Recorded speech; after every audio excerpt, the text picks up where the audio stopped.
Bonsoir à tous, c'est un plaisir pour moi de vous retrouver pour notre émission politique. Ce soir, avec moi en plateau, le président de la région Guadeloupe, Harry Chalus, qui est ici pour répondre aux questions et surtout vous éclairer sur les sujets qui vous intéressent. Harry Chalus, Monsieur le Président, bonsoir et merci d'être avec nous. Bonsoir, Madame Moissé. Merci de me recevoir. Alors c'est vrai que lorsqu'on a appris cette actualité, l'éruption du volcan La Soufrière à Saint-Vincent, vous avez quand même souhaité réagir. Est-ce qu'on peut dire qu'en tant que président de la région Guadeloupe, vous parlez d'aide? Que faire pour cette population? Enfin, pour l'instant, c'est une pensée solidaire que j'ai et que nous avons à la région pour Saint-Vincent, surtout que le Premier ministre, M. Gonzalez, c'est quelqu'un de très proche qui m'appelle Rico. Je lui ai envoyé un message aujourd'hui et nous restons vraiment attentifs à ce qui se passe à Saint-Vincent. Et au cas où il y aura besoin d'une aide, il est clair que les îles de la Caraïbe, qui sont membres de l'OCO, apporteront, comme ils l'ont déjà dit, leur soutien, mais la Guadeloupe aussi, membre associé, nous serons très attentifs pour voir s'il le faut aussi apporter un soutien à Saint-Vincent.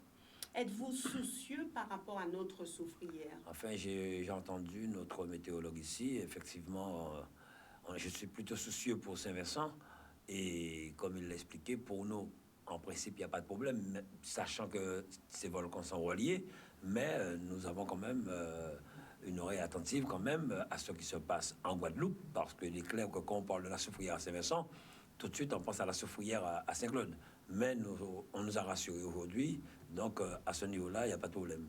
Mais comme je le dis, c'est triste ce qui se passe aujourd'hui. J'ai entendu le nombre de personnes évacuées à Saint-Vincent, mais nous restons en contact avec le président Gonzalez au cas où il y a un besoin rapide. La solidarité doit régner. Nous l'avons toujours fait. Je pense que les Guadeloupéens l'ont toujours démontré, quel que soit ce qui se passe, quand il y a un cyclone, quand il y a un tremblement de terre, quand il y a eu aussi des éboulements. Les Guadeloupéens ont toujours montré leur solidarité. Le CORICA avec M. Mérillon que nous travaillons, nous l'avons toujours fait. Harry Chalus, maintenant, autre sujet. Que pensez-vous de toute cette polémique autour de la vaccination contre le Covid? Vous savez, moi, je laisse parler les gens et ça me permet de rebondir déjà, d'avoir une pensée aussi pour toutes ces personnes qui sont malades, qui sont hospitalisées, mais aussi pour ces personnes qui ont perdu un parent, un ami, un enfant. J'ai perdu un ami il n'y a pas trop longtemps, je le disais, qui est décédé du Covid. J'en ai plusieurs qui sont partis, mais je ne m'arrête pas en polémique. Si on s'arrête en polémique, on ne vit pas. Vous savez, aujourd'hui, une chose est sûre, c'est que nous avons une pandémie. La Guadeloupe est touchée par cette pandémie. Nous avons pris toutes les mesures depuis que nous sommes là, nos régions, pour accompagner le monde, tous ceux qui sont touchés, les communes, les hôpitaux, les infirmiers. Nous avons acheté des masques, nous avons financé, il faut le dire, une entreprise pour fabriquer des masques pour la Guadeloupe. Nous avons aussi accompagné une entreprise Clorex pour faire du gel hydroalcoolique. Donc, nous avons pris la mesure des choses pour pouvoir répondre à l'attente des Guadeloupéens. Mais les personnes qui font de la polémique autour de toute cette histoire de vaccination, je préfère ne pas m'arrêter parce que quelle que soit la personne, quand on est malade, on va voir un médecin. Et on ne sait pas ce que le médecin nous donne. Moi, je fais confiance à la science. Chacun est libre, comme je le dis, de sa décision. Chacun est libre de sa pensée. Mais comme je le dis aujourd'hui, je pense que les personnes quand même qui nous soignent ont l'habitude de nous soigner même avant le Covid. Beaucoup de vaccins sont sortis, c'est vrai. On dit que j'entends certaines personnes dire qu'on a trouvé un vaccin trop vite. Il y a des vaccins qu'on peut trouver aussi en un mois en fonction de la maladie. Il y a des vaccins qu'on ne trouve pas. On se bat depuis des années contre plusieurs maladies où on ne trouve pas de vaccin. Des millions des opérations sont menées pour pouvoir récolter de l'argent, pour pouvoir travailler, trouver un remède, et ça n'aboutit pas. Mais aujourd'hui, je le dis, il y a des personnes qui prennent le vaccin, ça se passe bien, il y a toujours des complications. Quand on a lancé l'aviation, il y a beaucoup de pilotes qui sont morts pour essayer des avions. Aujourd'hui, nous voyageons convenablement, mais c'est un phénomène qui se passe dans tout. Quand il y a un problème, c'est toujours les mêmes choses. Je ne m'arrête vraiment pas à cela. Regardez un peu comment je suis attaqué depuis quelque temps sur les réseaux sociaux. surtout parce que les élections arrivent. Mais je ne m'occupe pas de ça. Je le dis, je ne suis même pas réseaux sociaux. J'ai seulement un réseau social, comme je le dis. C'est mon WhatsApp pour échanger, pour travailler, pour pouvoir répondre quand on m'interroge. Donc, je ne m'occupe pas de... Qu'est-ce qui vous dérange sur les réseaux sociaux? Eh bien, vous voyez, un peu tout ce qui se dit, qu'on m'attaque à gauche et à droite, ne pouvons pas attaquer notre travail, notre bilan, ce que nous faisons pour la Guadeloupe, ce que nous avons proposé à la Guadeloupe. Eh bien, aujourd'hui, comme certains l'ont dit publiquement, il faudrait qu'ils arrivent à même être inéligibles. Alors, des lettres anonymes arrivent à gauche et à droite, au SRPJ, au procureur, sur tout ce qui se passe. Dernièrement, c'était le Memorial Act, pardon, où vous avez entendu parler de détournement de 420 000 euros. Comment quelqu'un de sensé peut penser qu'il y a un détournement de cette somme aussi importante dans une collectivité? Et pourtant... 423 000 euros. Et pourtant, on le sait très bien, les gens, certains le savaient, mais désinformer la population, c'est leur plaisir.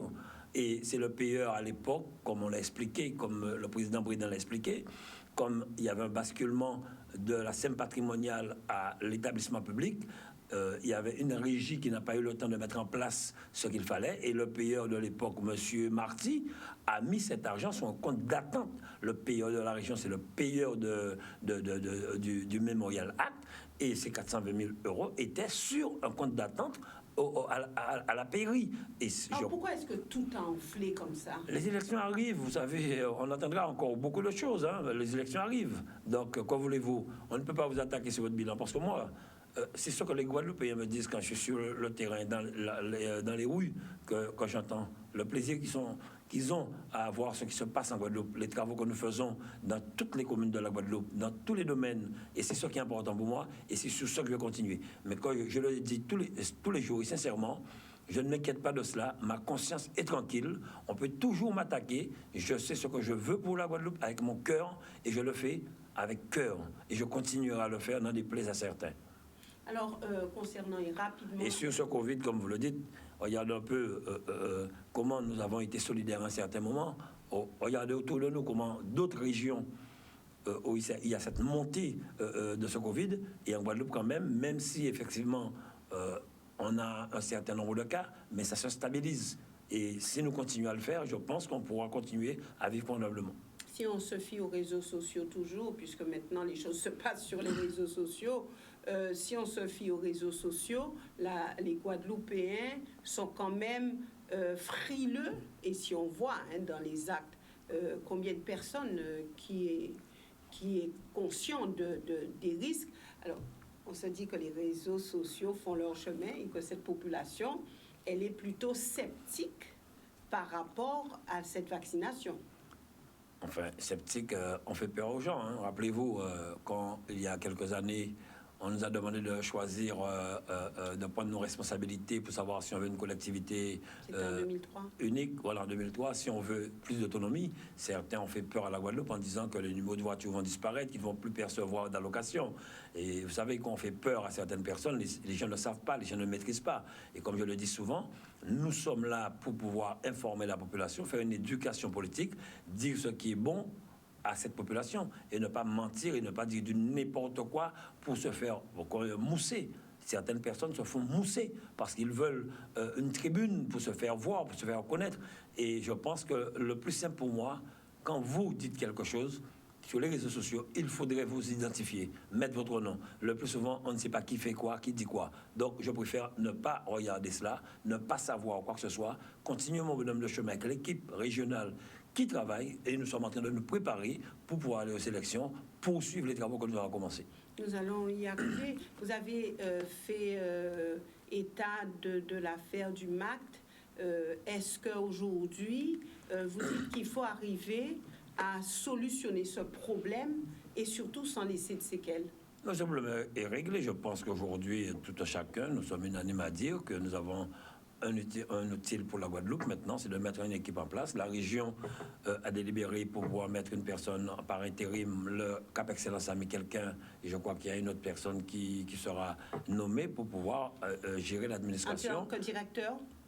Oui, en tant que responsable, directeur, vous savez, c'est le titre n'est pas important pour moi. Ce qui est important, c'est que le Memorial Act puisse continuer à vivre, et ça se passe très bien. D'accord. Maintenant, il y a eu aussi cette grogne de la filière pêche et aquaculture. Alors, est-ce que aujourd'hui les revendications de cette filière vous semblent intenables pour la région? Je ne dirais pas intenable. Vous savez, dans notre politique, nous avons parlé de changer d'avenir. Changer d'avenir, c'est une vision sur le long terme. J'entends certains aussi, pareil, nous attaquer, disant, oui, changer d'avenir, changer d'avenir. Changer l'avenir d'un pays. Quand vous construisez une maison, vous ne la faites pas en une semaine. Il y a l'achat du terrain, il y a un permis, il y a un plan, il y a un prêt pour certaines personnes, et par la suite, il y a les maçons qui construisent cette maison. Le plus souvent, une maison prend entre 8 et 9 mois pour une construction. Changer d'avenir, pour nous, c'est pareil. Préparer l'avenir, préparer notre jeunesse, préparer à l'innovation, nos jeunes start-up aujourd'hui. Et c'est ce que nous faisons. Aujourd'hui, mine de rien, un exemple simple, rappelez-vous quand je parlais de nouveau modèle économique, on m'a demandé c'est quoi ça. Aujourd'hui, le monde parle du nouveau modèle économique, du New Deal. Nous, aujourd'hui, nous travaillons là-dessus et nous avons des résultats, avec beaucoup d'exemples, où je reviendrai dans un instant. Concernant la pêche, le président du CRPM le dit, jamais une région n'a autant accompagné la pêche. Mais entre-temps, il y a des lois qui changent, il y a des choses qui bougent en même temps. Et ça met en difficulté la pêche, notamment l'augmentation du carburant dernièrement.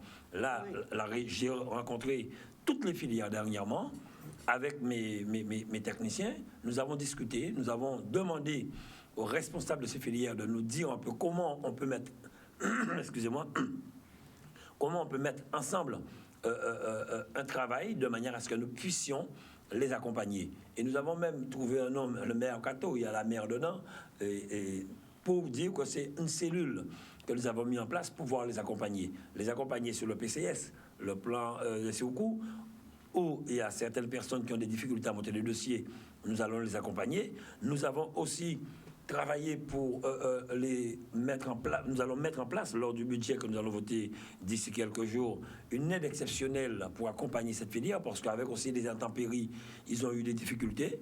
Et je fais confiance à mon directeur, M. Denis Céleste, qui travaille d'arrache-pied pour pouvoir les accompagner, avec M. Jean-Marie Hubert, qui maîtrise la pêche. Sur tout ce, et cette filière rentre dans notre économie bleue.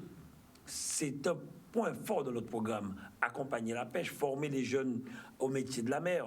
Nous avons accompagné Formaga de M. Forbin à Marie-Galante. Nous allons lancer bientôt le lycée de la mer au lycée Hyacinthe Bastao, qui avait déjà une filière, mais nous avons intensifié cette filière pour pouvoir vraiment accompagner le monde de la pêche. Nous avons accompagné... Est-ce qu'il s'agit de les aider financièrement? Il n'y a pas que financièrement qu'on accompagne quelqu'un.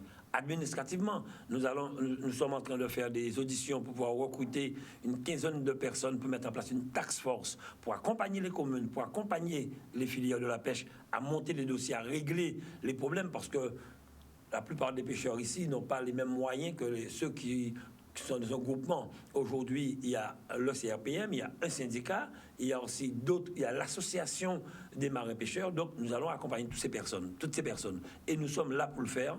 Et je sais qu'ils savent que la volonté de la région est là. Donc cette grogne n'a pas sa raison d'être.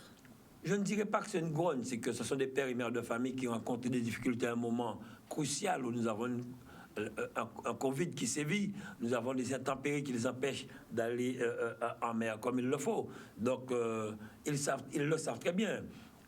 En matière de formation, nous les accompagnons avec Guadeloupe Formation qui a mis en place, comme je vous l'ai dit, le lycée des métiers de la mer. Donc, à ce niveau-là, nous sommes bien. Nous aménageons actuellement, nous avons lancé le ProEP pour pouvoir aménager un certain nombre de ports, pour permettre aux pêcheurs de pouvoir bien entrer, bien sortir, bien vendre. Donc voilà, nous sommes vraiment là-dessus, à ce niveau-là, pour les 11 ports que nous allons moderniser.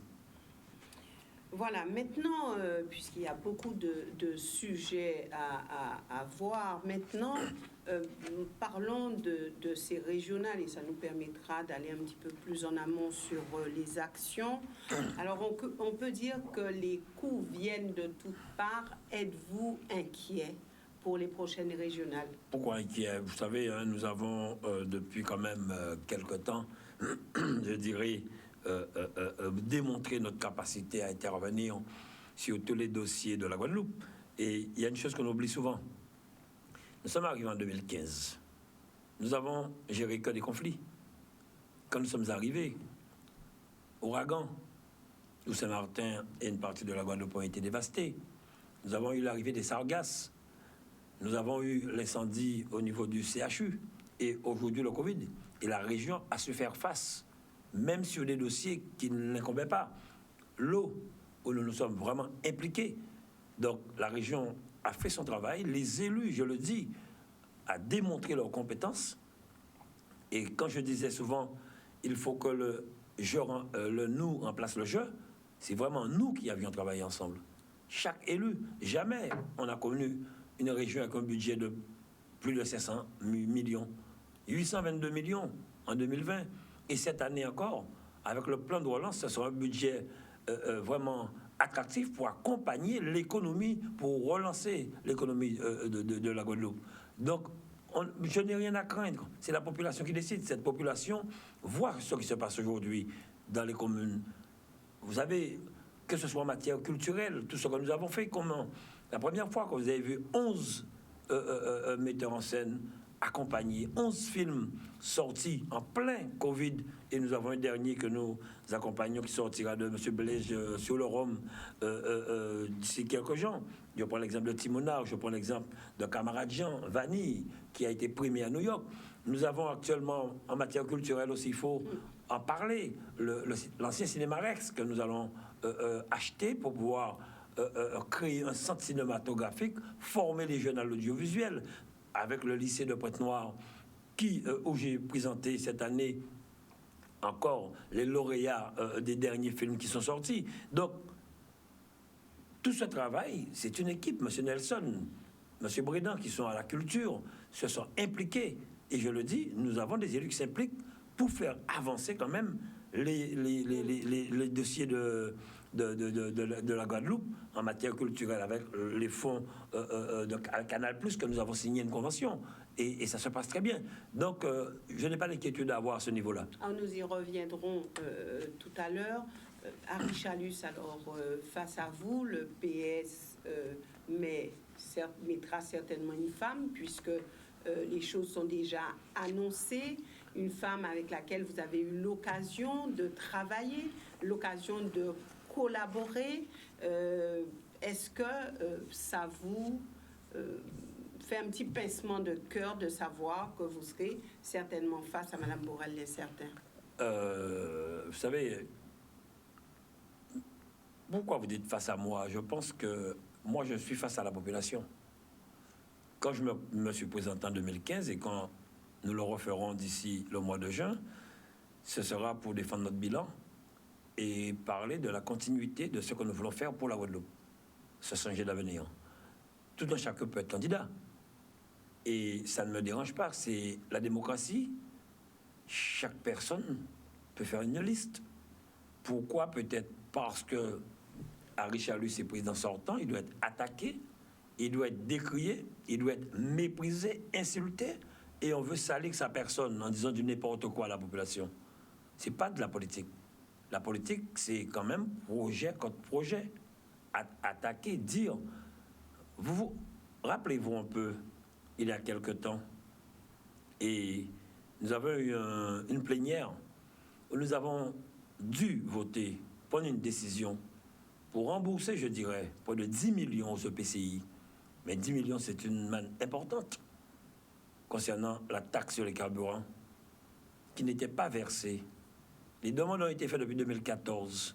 Et quand je vois des EPCI qui recevaient 3 millions, 4 millions, 6 millions, c'est important pour nous de faire ce travail. Ce qui est important pour nous, et aujourd'hui, c'est un plaisir de le dire, j'ai entendu sur votre, effectivement, chaîne même, dire que nous avons pris 5 ans pour le pont de Dongo.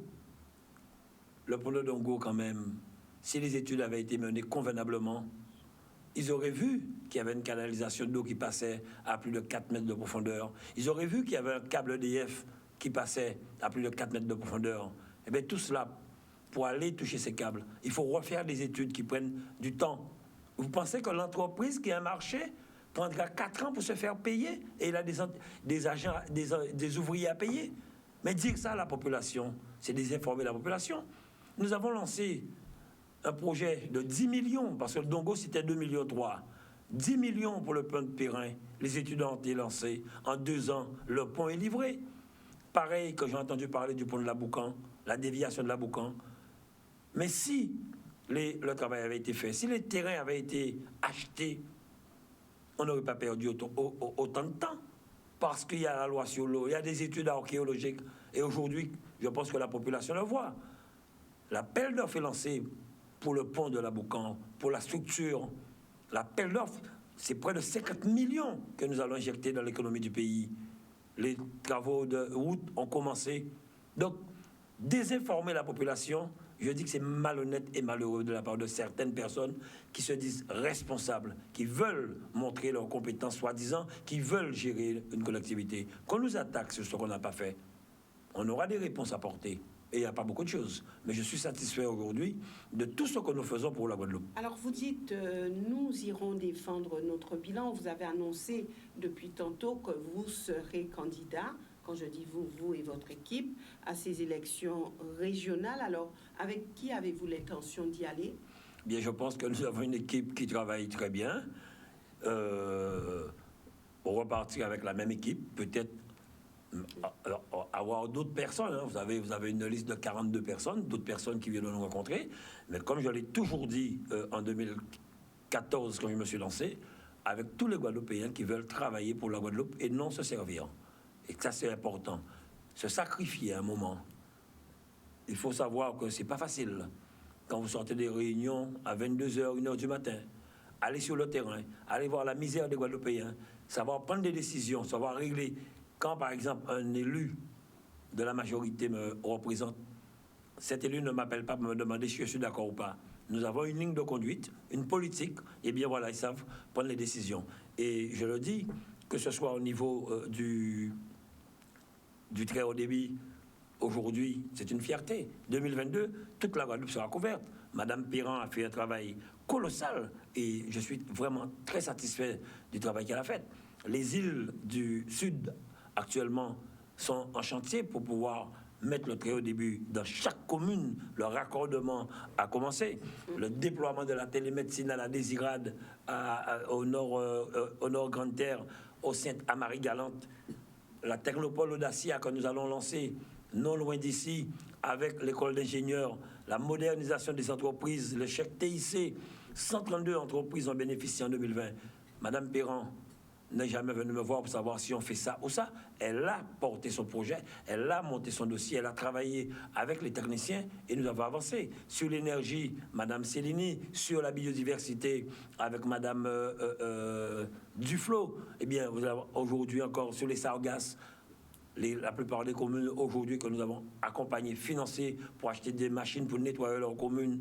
Nous avons encore d'autres machines qui doivent arriver, mais avec les grèves, il y a eu un retard. Mais les élus savent quoi faire, quel travail faire. Donc nous avons une équipe qui travaille. Nous allons poursuivre avec cette équipe, peut-être avoir quelques personnes qui viendront encore renforcer cette équipe pour poursuivre ce travail et continuer à travailler comme nous le faisons pour la Guadeloupe. Donc quand on entend cette équipe, on entend bien sûr que vous serez soutenu par le GUSR. On entend aussi, et là vous faites taire les mauvaises langues, que vous irez à ces élections accompagné de Guy Losbar. Monsieur Losbar est mon premier vice-président. Il le dit lui-même, il est délégué aux finances, président de la SEM patrimoniale. Il a fait du très bon travail. Nous sommes en train de travailler sur le budget de la région. C'est lui qui arbitre avec les techniciens. Il a fait du très bon travail et je pense que nous avons encore beaucoup à apporter, je le dis, à apporter à la Guadeloupe. Qu'avez-vous à répondre à ceux qui disent, ou est-ce une confirmation, la région pour Harry Chalus et le département pour Guy Losbar? Peut-être que ces personnes sont devées et voient certaines choses. Je réponds à votre question. C'est pas plus que ça. Et pourquoi pas, je serais tenté de dire? Mais vous savez, hein, tout ce qui doit se faire est déjà écrit dans la vie. C'est pour cette raison que je vous dis, je ne me prends pas la tête. Tout ce qui doit se faire est écrit. Nous travaillons pour la Guadeloupe, il y a une volonté de s'investir pour la Guadeloupe. Nous le faisons avec cœur, comme je le dis, et non pour se faire mousser, comme certaines personnes veulent le faire quoi. Alors, quand vous dites non pour se faire mousser, on va dire que les réseaux sociaux ne vous font pas de cadeaux Et vous vous battez peut-être pour essayer d'être audible au niveau de la population? Vous savez, chez nous, il y a, comment dire cela, il y a, les anciens disaient, il y a quoi, vous voyez, wash un pied, boire des fruits. Donc, si on n'a pas de fruits, il va y avoir des deux au moins. Donc, ça ne me dérange pas. Vous savez, comme je le dis, c'est la politique, c'est le jeu de la politique. On a connu pire. Ce qui est triste, c'est quand vous entendez certaines personnes dire certaines choses. Je prends l'exemple, j'ai pris des exemples pour vous. Aujourd'hui, c'est une fierté pour nous quand vous parliez de la pêche en matière de croissance verte. C'est une fierté pour nous de voir les jeunes qui ont répondu pour la première fois à notre concours à Green Startup, le jeune Nashman qui a été lauréat, des jeunes actuellement qui diversifient leur agriculture, les conventions que nous avons signées avec l'INRAE. C'est un plaisir de voir comment nous avons pu réinstaller provisoirement, en attendant la construction de la Maropa, les organisations professionnelles qu'on avait abandonnées, qu'on avait laissées dans l'ancien lycée agricole. Ça n'avait dérangé personne. Aujourd'hui, ces personnes sont vraiment satisfaites. Ces personnes travaillent. C'est un plaisir pour nous, aujourd'hui, de voir l'expérimentation que nous avons emmenée sur l'aquaponie, l'aquaculture, les jeunes que nous avons aidés à s'installer, qui le disaient dernièrement dans notre réunion. C'est ce qui est important pour nous, de voir comment nous mettons en place, nous prenons à bras le corps l'agroécologie, l'agrotransformation. J'ai visité dernièrement Willy Greco, un jeune qui fait tout avec de la farine manioc, des sandwichs, des tartes. Et bien c'est ça ce qui est important pour nous. C'est ça changer d'avenir. Permettre aux jeunes d'innover, de créer. Et ça se passe très bien. Alors, à vous entendre, Henri Chalus, et là, je pense que vous n'avez pas terminé sur ce tour d'horizon de vos actions. Alors, on a quand même du mal à comprendre que tout cela a été fait et visible, certainement, pour les Guadeloupéens, puisque vous le dites. Et on a quand même du mal à comprendre tout ce qui se passe aujourd'hui et parler d'inaction vous concernant. Est-ce que ça vous paraît injuste? Vous avez déjà entendu, depuis peut-être que vous faites la télévision, un élu qui souhaite être à la tête d'une commune, d'une collectivité, dire du bien d'une personne qui est en place? Je n'ai jamais entendu ça, je n'ai jamais vu cela. S'il vient dire du bien de cette personne, on n'a pas la peine d'y aller. Mais on a toujours besoin d'être à la place de celui qui est là. Donc, il faut trouver des mots, des choses pour pouvoir descendre cette personne. Mais c'est le jeu de la politique. Donc, ça m'intéresse. Est-ce que c'est un jeu? Vous savez, on avait l'habitude avant, dans cette Guadeloupe, quand vous construisez un gros bâtiment, vous avez travaillé.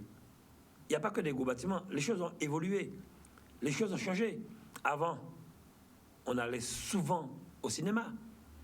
Avant, tout le monde avait 2-3 télévisions. Aujourd'hui, sur les réseaux sociaux, vous regardez un film, sur votre tablette, sur votre smartphone. Les gens ne vont plus au cinéma comme avant. Eh bien, c'est la même chose aujourd'hui. Vous avez une population aujourd'hui qui a un problème d'eau, qui existe depuis plus de 20 ans. Bien plus que ça.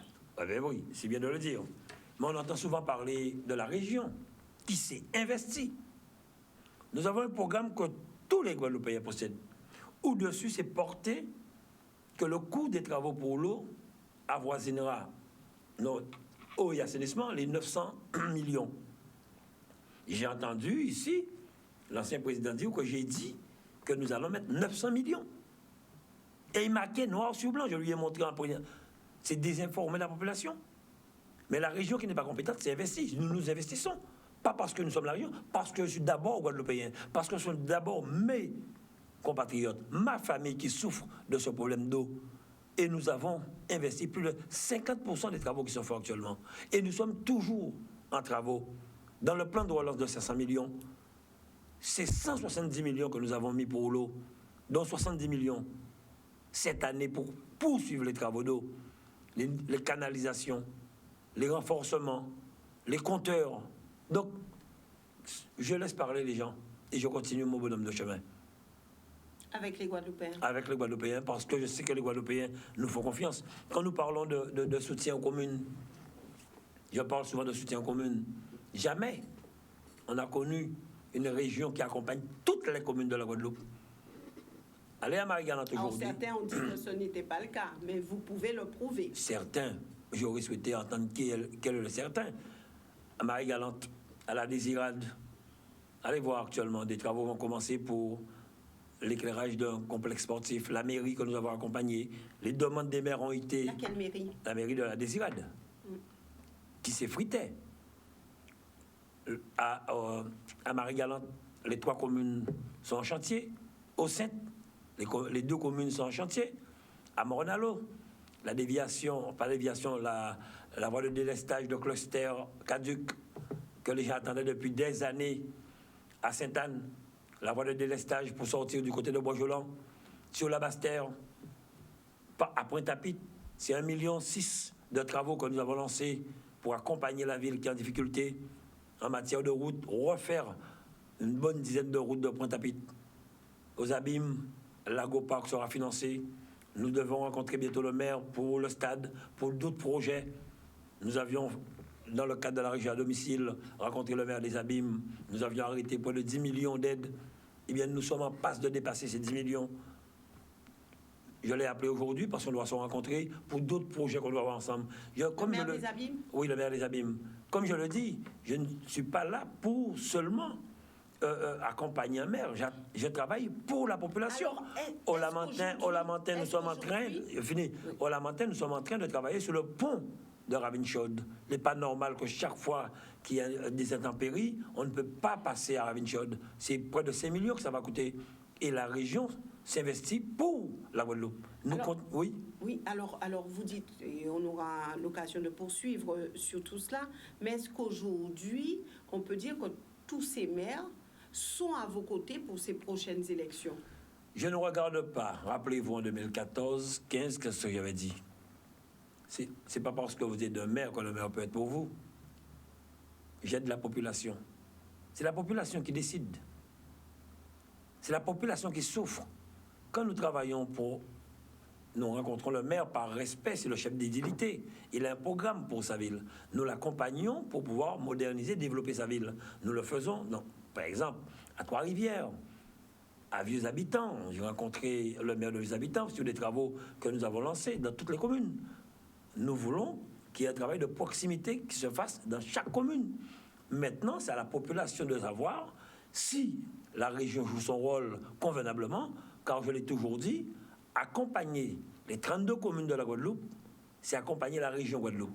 Ce sont les 32 communes qui forment la région Guadeloupe. Et nous le faisons avec cœur. Je ne le fais pas peut-être pour dire que demain le maire sera pour moi ou pas. Le maire peut être pour vous. Mais si la population ne veut pas, le maire ne dit pas à la population. En général, on dit que la population suit son maire. En 2015, j'ai entendu certains dire qu'ils avaient 26 maires avec eux. Donc, comme je le dis, c'est Dieu et la population qui jugeront. Maintenant, alors, on a beaucoup parlé aussi de ce plan de relance. Alors, on sait que ça fait votre fierté. Où en est-on? Eh bien, vous savez, nous allons voter notre budget d'ici quelques jours, comme je l'ai dit. C'est un plan de relance de 500 millions que nous avons mis en place pour vraiment aider à booster l'économie du pays. Donc, nous avons de très gros chantiers qui seront dans le cadre de ce plan de relance. Nous avons rencontré la plupart des organismes, les EPCI, le monde économique, les organisations professionnelles, et la Technopole Dacia sera financée, Médecine Vallée, on parle Médecine Vallée du côté du CHU, sera où il y aura effectivement la faculté de médecine de plein exercice pour permettre à nos jeunes de pouvoir faire tout leur cursus en Guadeloupe et par la suite travailler au CHU sans avoir à partir, finir leur 4e ou 5e année dans l'Hexagone et rester en France. Donc permettre à nos jeunes médecins de rester en Guadeloupe. Et c'est un projet qui avoisine les 50 millions. Donc actuellement, nous sommes en fin de négociation pour le terrain, pour commencer ces travaux. Nous avons... que ça sera opérationnel en combien de temps? Eh bien, ça dépend. Vous savez, il y a des études, tout est lancé, mais c'est arrêté, c'est dans le plan pluriannuel d'investissement. C'est un projet qui devra se faire au niveau du CHU. Donc, tout est en cours. Nous avons déjà lancé des études sur le terrain qui est identifié pour pouvoir faire cela. Et sur cela, l'Institut de formation des métiers de la mer, comme je vous l'ai dit, sera financé. Des gros chantiers. Alors, j'ai entendu à un certain moment certains dire oui, des appels d'offres, mais on ne lance pas d'appels d'offres. Surtout que nous avons la plupart des grosses entreprises qui ont des marchés chez nous à bonne commande. Ce sont des bonnes commandes que nous allons émettre directement pour aller plus vite. Nous avons pris les devants. Donc voilà.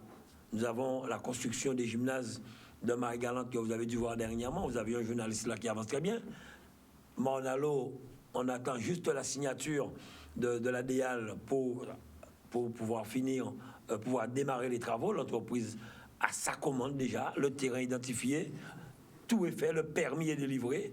Nous étions avant-hier à Anse-Bertrand, je le dis, c'est une fierté encore pour moi de voir ce que font nos entreprises. Il y a déjà près de 40 box qui sont achevées, 80 sont en construction actuellement, et d'ici le mois, comme nous l'a dit l'entreprise, d'ici le mois de fin mai, début juin, ils vont attaquer les travaux de la piste et par la suite de la tribune pour qu'on ait en Guadeloupe un hippodrome vraiment compétitif.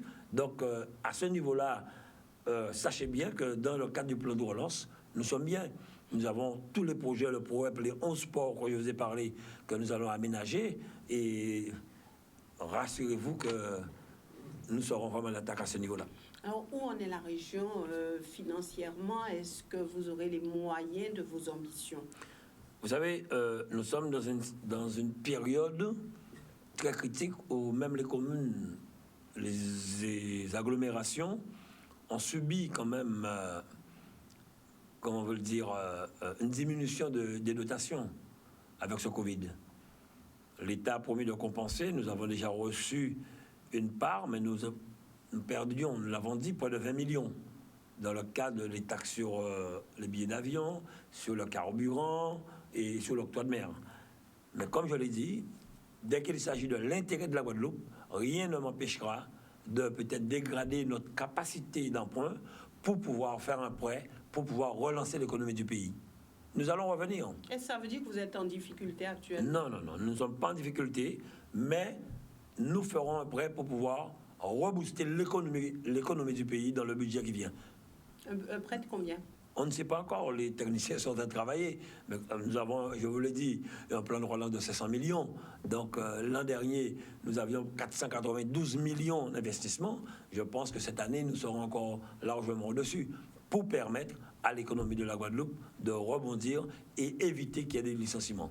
Nous avons une capacité, nous avons d'emprunt que nous pouvons mobiliser facilement. Nous avions, rappelez-vous, pour accompagner l'aéroport, pour accompagner d'autres personnes, nous avons su soutenir la Banque européenne d'investissement.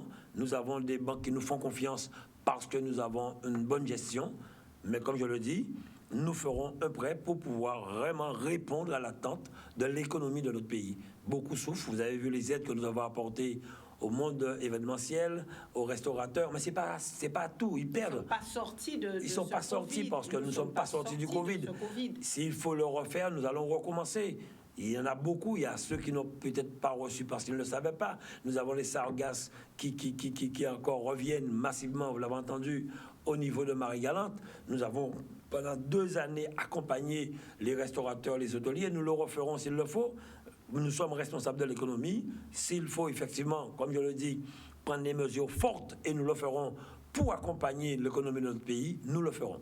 Alors, nous avons la possibilité de le faire, nous le ferons. Il y a aussi ce problème de l'eau, il y a aussi tout ce qui remonte au niveau des collectivités. Comment apaiser cette population? Vous savez, il n'y a pas de baguette magique pour apaiser quoi que ce soit aujourd'hui. Nous avons pris des décisions, les présidents de PCI, le département et la région, nous avons fait ce qu'il fallait pour pouvoir créer le syndicat mixte ouvert. Je ne sais pas pourquoi, là nous attendons, je l'ai dit au préfet, l'arrêté maintenant de création de ce SMO, il faut qu'on le fasse. En même temps, l'État a voulu faire une loi pour créer un SMO. Je pense que c'est prendre le devant. Je ne sais pas pourquoi. Pour pouvoir créer un SMO la loi qui sera effective au mois de septembre. Mais rassurez-vous, je le dis, nous avons assez d'entreprises, je ne sais pas ce qu'il y a derrière, mais nous avons assez d'entreprises compétentes en Guadeloupe pour pouvoir travailler, pour refaire les canalisations, pour pouvoir amener de l'eau dans chaque robinet en Guadeloupe. Nous veillerons à cela sérieusement. Et je le dis que nous sommes prêts, nous travaillons là-dessus. Je vais vous expliquer dans le cadre du plan de relance, nous avons mis 170 millions, dont 70 millions dès cette année. Nous avons des entreprises qui travaillent, notamment à Capester Bello, au Gosier, à Bémao, du côté du lycée agricole, pour pouvoir amener l'eau sur la Grande Terre. Donc, nous serons très veillateurs là-dessus. Ce qui est important pour nous, c'est de continuer les travaux que nous avons commencés sans s'arrêter. Nous connaissons les difficultés des communes, nous connaissons les difficultés des EPCI.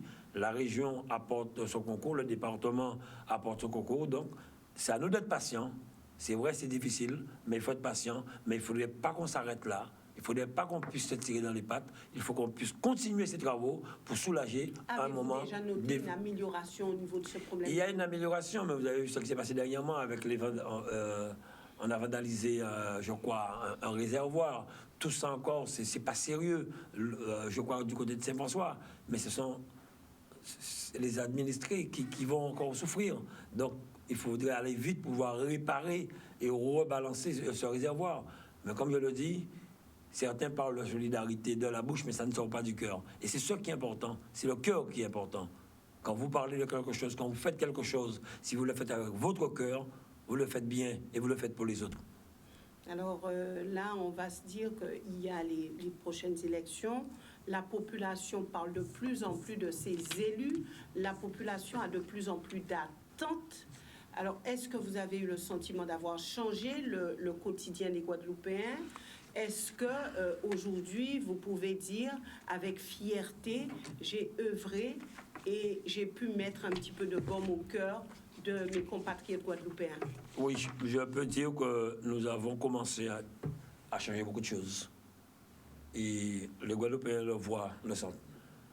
Vous avez vu dernièrement, nous avons reçu la visite de Serge Letchimy. Il se présente, je crois, aux élections en Martinique. Et il est venu voir avec nous un peu comment on a mis en place notre agence régionale de biodiversité. Première de l'Outre-mer à avoir créé cette agence. Venez voir un peu pourquoi nous on réussit, pourquoi nous on n'investit pas en Martinique. Donc, quand même, ce n'est pas n'importe qui, Serge Letchimy. En Martinique, on reconnaît l'avancée de la Guadeloupe. On reconnaît la transformation de la plupart des routes de la Guadeloupe. La modernisation de l'éclairage public qui se fait partout. Les travaux de l'usine centrale qui ont débuté à Anse-Bertrand pour pouvoir permettre d'avoir une bonne agrotransformation. On parle souvent de pouvoir avoir une autonomie alimentaire. On peut y arriver. Le docteur Henri Joseph en parle tout le temps. Vous pensez qu'on peut y arriver? Mais oui, cette volonté, dès qu'il y a la volonté. Et de plus en plus, je constate que les Guadeloupéens reviennent au jardin créole, au petit jardin. Est-ce que la volonté seule suffit? C'est la volonté. Déjà, c'est la volonté qu'il faut avoir pour le faire. L'accompagnement suit ensuite. Nos nombreux start-up aujourd'hui, nos jeunes qui créent, qui innovent, qui proposent aujourd'hui, on a une belle génération qui arrive. Et c'est pour cette génération que nous travaillons. Pour cette nouvelle génération. Et avec eux? Avec eux, oui. Le plan d'action jeunesse que nous avons mis en place, qui se déroule aujourd'hui, où des jeunes porteurs de projets sont financés. Nous avions une commission permanente. Dernièrement, plusieurs aides ont été octroyées, l'ARDA et l'ARIS, à hauteur de 10 000 euros pour accompagner, je crois que l'ARDA, c'est 10 000 et l'autre plus, pour accompagner les porteurs de projets. Eh bien, c'est ça qui est important pour nous. Et ça se passe très bien. Surtout en agriculture aujourd'hui, au niveau de la pêche, au niveau des nouvelles technologies. Eh bien, ça, c'est important. C'est ça que nous voulons. Le plan Action Jeunesse est fort dans tous les quartiers. Nous passons dans les communes, nous accompagnons les jeunes, nous les incitons à créer, à innover. Et ça se passe très bien. Donc, aujourd'hui, je le dis, oui, les gens voient qu'il y a un changement. Les gens voient les gros chantiers sur le territoire. Aujourd'hui, il y a quelque temps, quelqu'un qui se rendait à Sainte-Rose perdait 1 heure au niveau du pont de Beau-Soleil. Aujourd'hui, on arrive à Sainte-Rose en 15-20 minutes. de gros chantiers. Un peu plus. Un peu plus, peut-être si cette personne s'est arrêtée pour faire quelque chose. La mise aux normes des écoles que nous avons pris en maîtrise d'ouvrage, au moins 5-6 écoles à Vieux-Fort, à Trois-Rivières, à Marie-Galante, à la Désirade, parce que nous savons que les communes ne peuvent pas mettre leurs 20%, la région a pris ces travaux en maîtrise d'ouvrage. Et ça avance très bien. Les déchetteries que nous avons initiées actuellement, 8 sont financées. Les travaux de Bouillante ont démarré, je crois, cette semaine. J'ai vu les photos qu'on m'a envoyées. Tout cela, c'est ce qui est important pour nous. Tout ce que nous faisons pour la Guadeloupe. On le voit, pour diminuer le nombre de déchets. La consigne que nous mettons en place actuellement pour pouvoir éviter qu'il y ait trop de bouteilles sur les bas-côtés des routes, partout par terre. Donc, il y a un travail qui se fait. Alors, Harry Chalus, justement, nous sommes à l'aube de ces élections. Juste une chose importante. Oui, quand vous parlez de changement, oui. La piste Marie-Josée Pérec, 3 personnes se sont entraînées dessus, ont été champions, notamment Bélocian, le Dominicain qui est champion du monde de javelot, je crois, et une jeune femme qui fait du 110 mètres.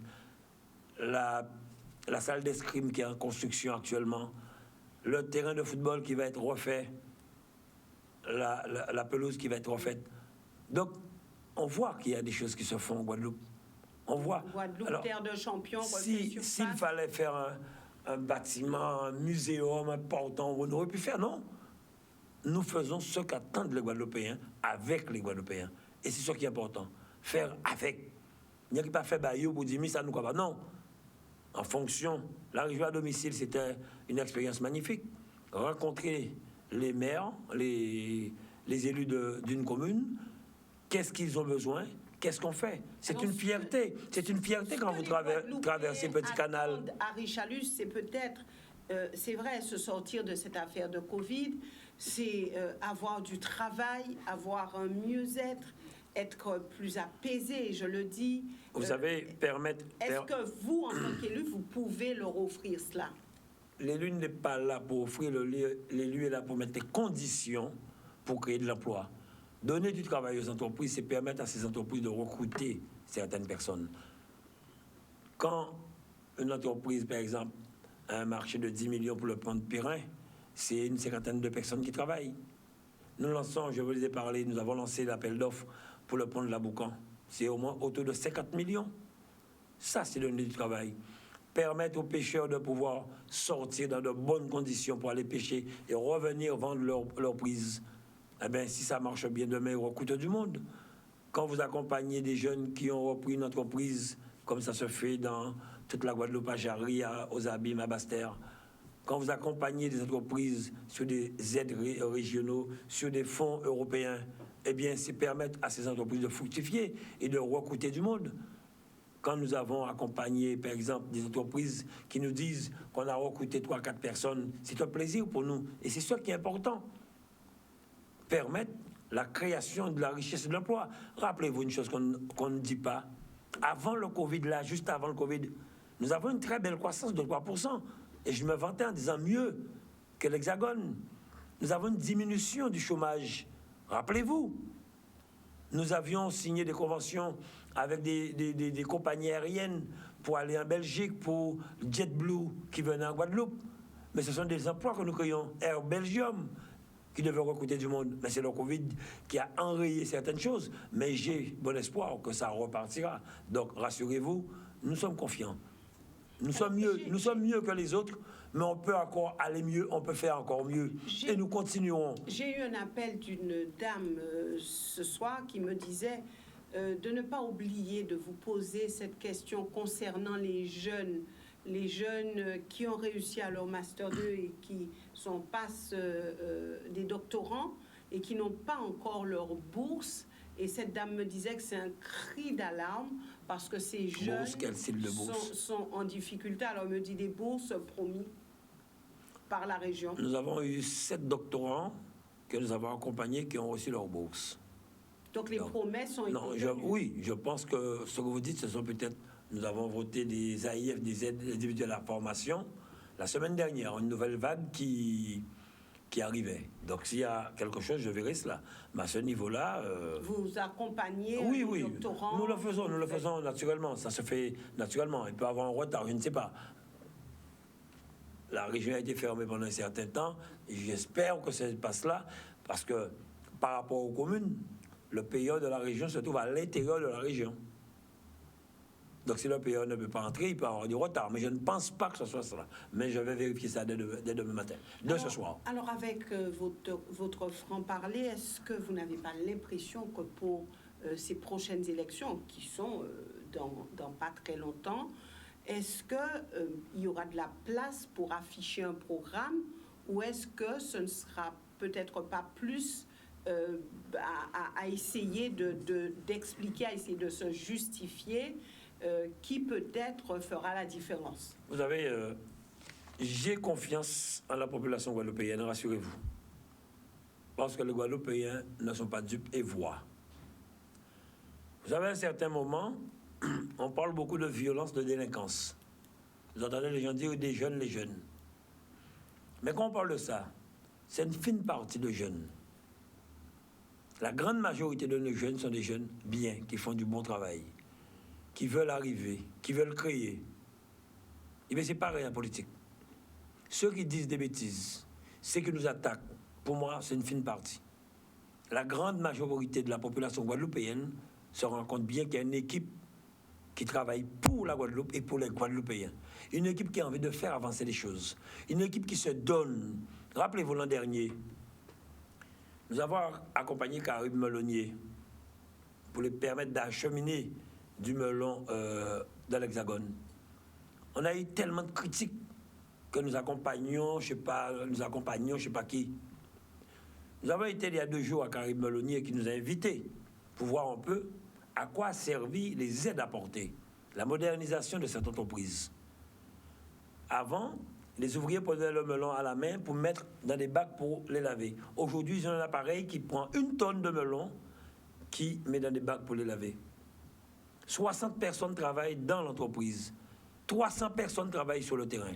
Alors, comme je l'ai dit, j'avais répondu, je n'ai pas accompagné une personne à Caraïbes Melonnier. J'ai accompagné les 360 Guadeloupéens qui travaillent à Caraïbes Melonnier. Et c'est malheureux de le dire. Quand vous entendez que oui, l'agriculture, certaines personnes, ce sont cette personne isolée. Nous travaillons avec le président de la Chambre de l'agriculture. Nous travaillons avec d'autres personnes dans cette filière. Les organisations, comme je l'ai expliqué, professionnelles. Et nous accompagnons. En 5 ans, c'est plus de 9 millions d'aides dans tous les domaines qui ont été apportés à l'agriculture. Et nous continuons à le faire sur des projets que nous allons mettre en place avec la Chambre d'agriculture. Donc, ce que disent les gens ne me dérange pas. Alors, quand même, une petite précision. C'est de la politique. Je suis là pour être attaqué. On m'attaquera comme on m'a toujours attaqué. Et ce qui est triste, en réfléchissant à certains moments, je me rappelle quand j'étais maire, l'opposition disait la même chose qu'aujourd'hui. On ne peut pas le battre politiquement par rapport à ces projets. Il faut qu'on fasse tout pour le mettre inéligible. Mais comme je disais à certains, si Henri Chalus est inéligible, dès que mon équipe est là pour travailler, l'équipe a la volonté. C'est la même équipe. Alors justement, qu'avez-vous à dire à celui qui dit oui, mais si c'est une manière... si il est élu, il ne restera pas très longtemps puisque les affaires le touchent? Il n'y a aucune affaire qui me touche. Ceux qui envoient des lettres anonymes contre moi pour essayer de me décrier, ça c'est leur problème. Je leur répète, ma conscience est tranquille. Je suis venu servir le peuple et non me servir. Mais sachez une chose, je suis là pour travailler pour la Guadeloupe avec mon cœur. Je leur redis, je suis retraité EDF. Je vis bien, je n'ai aucun problème, je dors bien. On peut m'attaquer, ça ne me touche pas. Ce qui est important. Sûr que ça ne vous touche pas? Non, je touche du bois. Ça ne me touche pas. C'est sale, c'est petit et c'est mesquin. Entre-temps, c'est la Guadeloupe qui souffre. Eh bien, moi, je ne veux pas voir mon prochain souffrir. Tous les soirs, je prie, je dis les mêmes choses. Que dites-vous? Je demande à Dieu de me garder sous sa voie, sous sa protection, pour pouvoir bien travailler pour les Guadeloupéens. Parce que quand je passe quelque part, où des petits mamies m'appellent, des gens m'appellent, des enfants des écoles m'appellent, Henri Chalus, c'est un plaisir. Parce que ces gens-là savent, ces gens-là sentent que c'est mon cœur qui parle et pas ma voix. Alors, ceux qui veulent m'attaquer peuvent continuer à m'attaquer. Ça, c'est leur problème. J'ai aussi beaucoup de choses que j'aurais pu dire. J'aurais pu attaquer aussi pareil. Des dossiers, comme certains disent, j'en ai. Mais je ne suis pas venu pour cela. Je suis venu pour travailler. Je suis venu pour m'investir pour la Guadeloupe. Donc, je préfère... Et vous irez jusqu'au bout? J'irai jusqu'au bout parce que l'intérêt de la... Quand vous parlez, je prends l'exemple. À Basse-Terre, actuellement, il y a une plaine de sport que nous allons livrer d'ici quelques jours avec la communauté d'Aglo, Saint-Claude et la ville de Basse-Terre. Nous avons rénové la piscine qui était fermée depuis des années. Nous avons rénové le gymnase qui était fermé depuis 14 ans à cause de cancans de certaines personnes en jupon. Parce que c'est, comme on a dit, les anciens qui disaient cela. Nous avons... Ce sont donc des femmes? Des personnes, j'ai dit. Nous sommes en train de construire actuellement une forme de résidence à Basse-Terre, sur un terrain de la région que nous avons trouvé.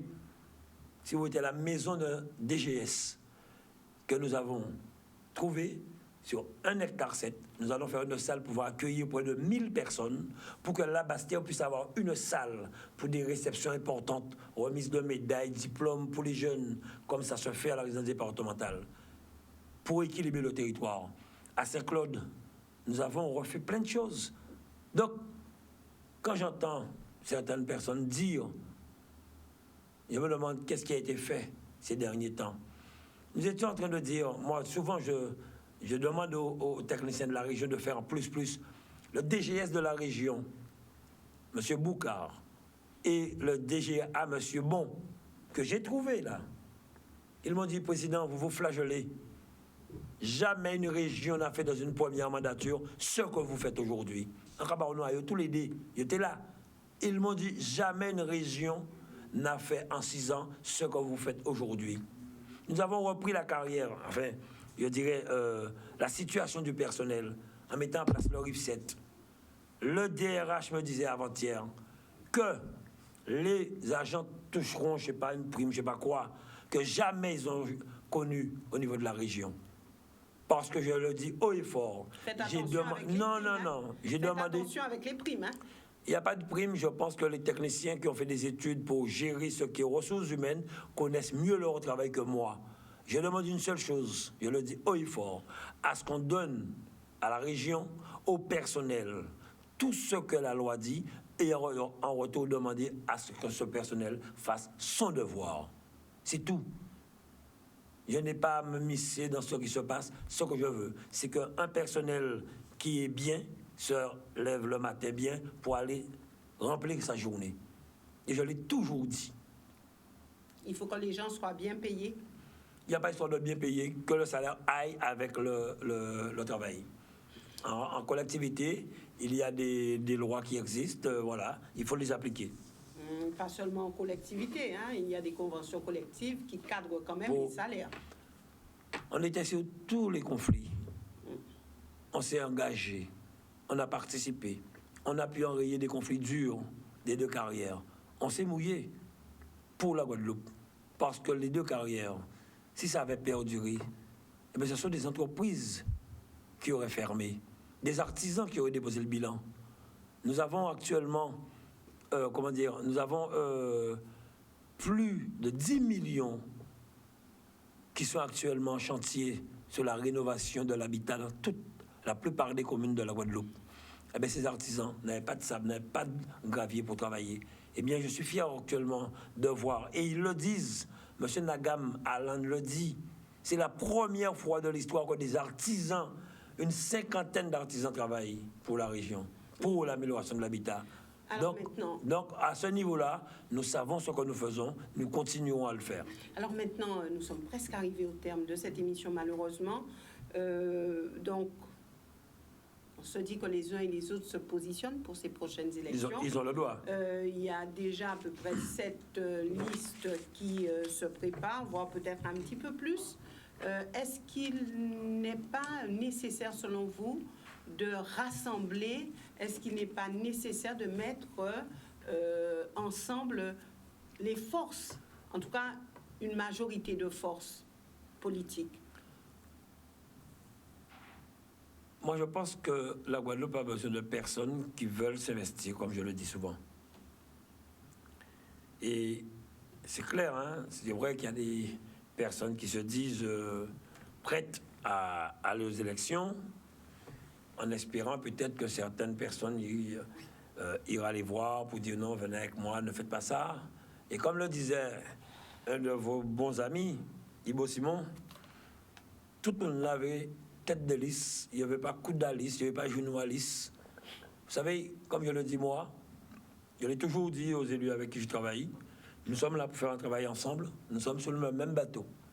Le bateau navigue bien, on est content, le bateau coule, tout le monde coule. Nous sommes là pour travailler. Tous ceux qui veulent se présenter peuvent se présenter. Hein. Vous savez, il y a des gens qui se présentent avec l'idée, bon, je prendrai 1 siège, 2 sièges ou 3 sièges, mais j'y vais quand même. Ce qui est important, c'est le travail qu'on veut faire pour la Guadeloupe. Vous ne vous précipiterez pas sur des alliances? Je pense que j'ai une équipe qui travaille. Nous avons des personnes qui attendent, qui n'ont pas pu être avec nous en 2015, qui peuvent s'investir. Il est clair que je le redis, nous irons aux élections avec l'équipe qui est sortante, avec peut-être remanier en fonction des places qu'il faudrait remplacer pour réussir les grandes politiques publiques de la Guadeloupe et continuer le travail, continuer ce changer d'avenir. Et j'ai foi, j'ai confiance en ce que nous faisons, j'ai confiance en ce que la Guadeloupe peut nous donner. Je ne me suis pas réveillé à 50 ans, ni 55 ans pour dire je vais sauver la Guadeloupe.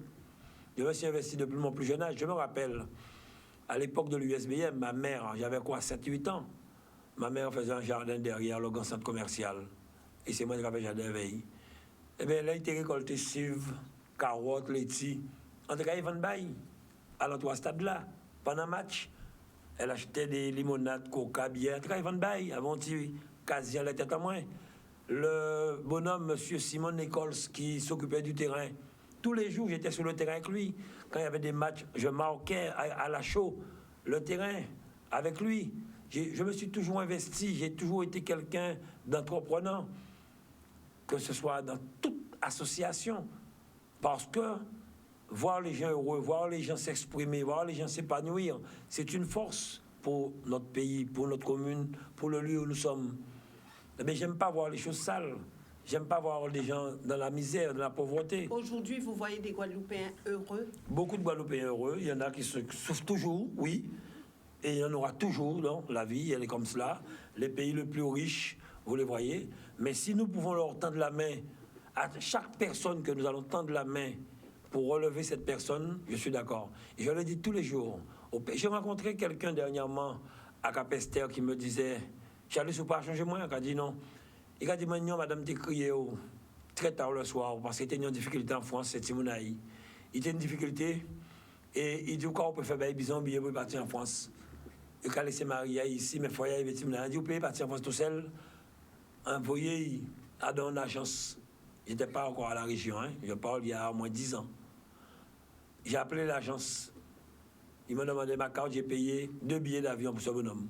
Il me l'a dit il y a à peu près 2 mois. Je ne me souvenais pas de cela. Que Dieu m'entende. Eh bien, c'est ça qui est important. Tant que tu peux tendre la main. Il y a une dame qui est venue comme bébé me voir dans un fauteuil roulant. Le bébé devait avoir à peine 5 ans. J'étais mère pour l'aider à acheter une structure pour mettre pour l'enfant, pour installer l'enfant dans le fauteuil roulant. On ne pouvait pas l'aider. J'ai sorti mon chèque, je lui ai fait un chèque. Elle s'est mise à pleurer, elle avait besoin de 960 €. Elle s'est mise à pleurer. Qui j'ai envie de remercier? On dit, remerciez-moi non. On dit, mon petit, si on devait tomber ou quoi passer, tendre la main, moi. C'est ça qui est important en politique. Savoir tendre la main à son voisin, à son ami. Je cultive, je fais du jardin. Mais pas pour moi vendre. Mais c'est un plaisir d'importer un laitier. J'ai amené ici même pour Zandonis, pour sa maman, des parokas, jourments. C'est un plaisir. Pour moi, dites-le bien. Mais fort, non, mais si je vous donne, on va dire, non, c'est pour vous dire, c'est un plaisir pour moi d'apporter les récoltes de mon jardin comme nos anciens le faisaient aux voisins. J'avais plein de Christophine, j'ai appelé mes voisins, j'ai dit, prends Christophine, il dit, là. Eh bien, c'est ça la Guadeloupe. Solidarité là, nous pède là. Quand moi, je dis Gréco, c'est un plaisir de vrai. J'ai un petit jardin. Il y a un gars qu'on ne parle pas beaucoup ici, que j'aimerais revoir. C'était le jardin de Grovius, je crois, à Saint-François. Un bonhomme faisait des plantes, des cocotiers dans la pierre. Oui. C'est un lieu culturel. Eh bien, c'est ça. J'ai vu dernièrement une dame qui m'a appelé. Monsieur Charles, nous avons une maison coloniale au Lamentin. Madame Bidot, pour essayer de reprendre cette maison. Eh bien, oui, c'est habité comme ça, mais il va crier ou il est content parce que ces gens ont une proximité avec moi. Vous savez, rappelez-vous combien d'années, il y a combien d'années ici même, j'ai donné mon téléphone pour que les gens puissent m'appeler. Vous m'aviez dit, monsieur Charles, vous n'avez pas peur, on dit, pas peur. Là où il y a casa à 3 heures, quoi frapper, quoi dormir, quoi lever aux politique. Mais là, vous avez envoyé je ne vous. Je ne réponds pas à tout le monde. Mais si j'ai 150 appels, je rappelle au moins 120 personnes. Quelle que soit l'heure, mais ils vont en crier. Eh bien, c'est cela. Et ce n'est pas à la portée de tout le monde. Parce que c'est un sacrifice important. La Guadeloupe a besoin de personnes qui veulent s'engager pour développer cette région. On parle, à l'époque, c'est vrai, nous avons beaucoup de choses qui se chevauchent. Je l'ai toujours dit. Je suis pour une évolution statutaire en Guadeloupe, qu'on ait plus de responsabilités, peut-être une autonomie, peut-être plus de maîtrise des dossiers qui nous concernent. Il y a des choses qui se font, c'est pas normal. C'est peut-être un discours qui ne passe pas encore. Je pense que ce discours passera quand les Guadeloupéens auront vraiment confiance dans les élus. Et je dis qu'il y a un changement qui s'est prononcé en 2020. Il faudrait qu'on continue. Quand nous avons créé avec la Carle et le Nord Grande Terre Sinoval, où la région est là pour apporter un financement. Au Gosier, nous allons accompagner le maire du Gosier. Je l'ai entendu parler du complexe sportif de tennis. C'est 2 millions sur un projet de 3,8 millions que la région a voté déjà. Le gymnase que nous allons accompagner. Donc, le hall des sports, vous allez accompagner? Oui, le gymnase. Le hall des sports? Non, ils vont faire un autre gymnase pour les jeunes. Donc, tout cela pour nous, c'est important. Comme je l'ai expliqué, c'est important. Permettre aux Guadeloupéens d'être bien. Rappelez-vous, je vous avais parlé d'une salle polyvalente que nous allons, il y a 3 ans, faire la route du Rhum. À la route du Rhum, on en avait parlé à Chauvel, et où nous allons signer une convention avec Akio. Eh bien, la salle est en voie d'achèvement à Chauvel, une salle polyvalente, parce qu'on les a vandalisés à plusieurs reprises. J'ai trouvé une maison à l'île Pérou, fermée de la région sur à peu près 1 hectare de terre. Eh bien, nous allons rénover cette maison pour mettre à disposition des associations carnavalesques de Cap-Esther, telles que Cassica.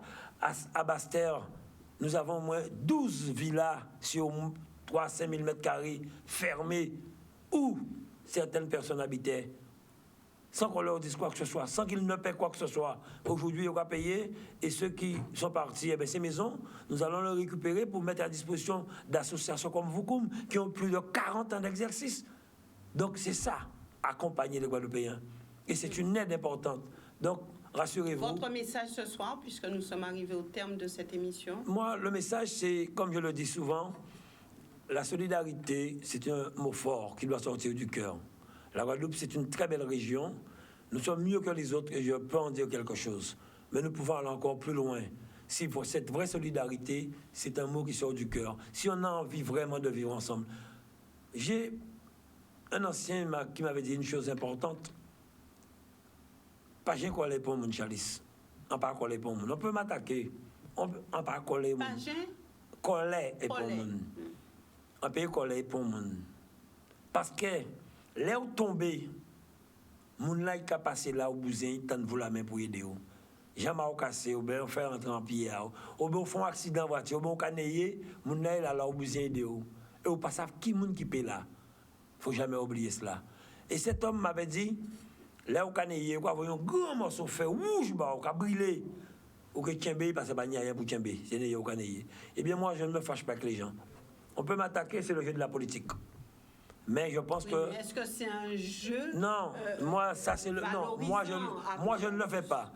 Le premier jour de ma vie, je le dis, la première conférence que j'ai faite quand je me suis lancé en politique pour être maire de Bémao, j'ai pris le micro en disant à mes collègues élus, nous sommes là pour parler de projets, de programmes.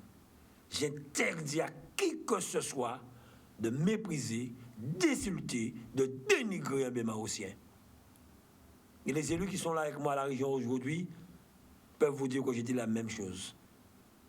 Pas de mépris, pas d'insulte. Nous, toutes ces familles, nous, tous ces Guadeloupéens, Alors, ceux qui veulent me mépriser, c'est leur problème. C'était peut-être ça sont des anciens aussi, c'était leur méthode. Il faut qu'on change cela. Alors, je ne peux pas mépriser un compatriote. Je ne peux pas mépriser ni insulter un Guadeloupéen. Quelle attaque à deux nous que dit nous ça nous a dit. On est dans l'hémicycle, il faut se tirer dessus. Mais je dis une petite chose. Ceux des fois qui m'attaquent, c'est deux fois qui disent des choses. J'aimerais que quand ils se regardent dans une glace, qu'ils se posent la question, qui je suis? J'ai entendu dire par un certain on a pris 5 ans pour le prendre au Dongo. Mais certains ont pris plus de 60 ans pour savoir qui ils sont, pour découvrir leur vraie personnalité. Mais ça, c'est leur problème. Alors, sachez bien que je suis quelqu'un... Dernière petite chose, Fandi, quand même. C'est dur, c'est grave. J'ai même entendu, j'ai même vu, parce que je ne vais pas sur les réseaux sociaux, mais j'ai des amis qui me disent, mais il faut regarder ça, parce qu'il faut savoir que j'ai essayé de violer une fille dans un ascenseur, et que je n'ai pas pu la violer, la fille s'est débattue. J'ai mis un doigt à la fille, à Richalus. J'ai 3 filles. C'est triste, c'est grave, c'est petit, c'est mesquin. On peut attaquer des gens sur certaines choses, mais on ne peut pas dire du n'importe quoi. Oui, mais est-ce que vous avez été parlementaire aujourd'hui, quand vous voyez tout ce qui se passe sur les réseaux sociaux, est-ce qu'il ne faut pas mettre un holà? On va se dire qu'aujourd'hui, en Guadeloupe, les Guadeloupéens se font le relais de certaines choses et qui détruisent les familles, qui détruisent les personnes. Non, je suis d'accord, ça détruit les familles. Est-ce qu'il ne faut pas trouver une solution pour gérer tout cela, pour essayer de cadrer tout ça? Aujourd'hui, on se rend compte que tout est permis, ce qui est triste, et que les choses circulent. Ce qui est triste, regardez ce que vous dites. Vous venez de dire une chose importante, et je le dis aux Guadeloupéens, ensemble Guadeloupéens qui aiment la Guadeloupe. Je n'ai le problème avec personne. Peut-être qu'il y a des personnes qui ne m'ont jamais fréquenté, qui ne savent pas qui je suis. J'ai rencontré des personnes dernièrement qui me disaient, Chalus, au pâté Bougan, moi, ma patriote qui m'ennuie, moi, apprendre à connaître vous, moi, aimé où? Un bonhomme du Lamentin, un bonhomme de Mornalo, dernièrement, un bonhomme au Moule.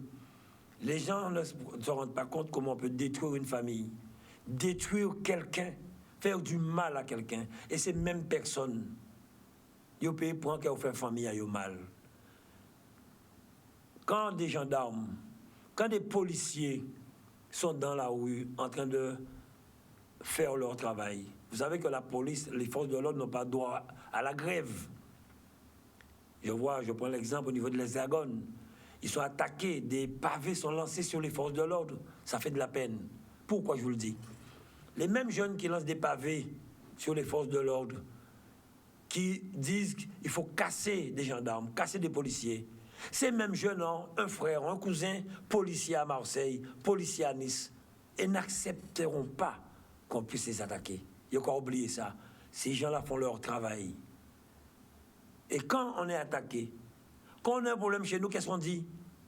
Oh la loi, où sont les forces de l'ordre? Ils font un travail. Dernièrement, je les ai rencontrés avec des jeunes au Mont-Verguin. C'est le message que j'ai lancé aux jeunes. Respectons le métier de tout un chacun. Je ne dis pas aux gens à certains moments de ne pas communiquer certaines choses, mais quand on nomme, mettez-nous, dit qui moun ka dit. Non, on se cache derrière les réseaux sociaux pour détruire des familles, pour détruire la Guadeloupe. Là, nous sommes là pour construire la Guadeloupe. Je suis là pour construire, donc je ne m'occupe pas de cela. Mais que Dieu ait paix de l'âme de ces personnes. Mais sachez une chose, personne ne me détournera de ma route. Je veux accompagner, je veux porter ma pierre à l'édifice, je le ferai. Et je le ferai en âme et conscience. Merci à Richalus d'être venu sur ce plateau. Merci aussi à vous, téléspectateurs, de nous avoir suivis. Nous nous retrouvons lundi avec une autre émission politique. Excellent week-end, excellente soirée à tous.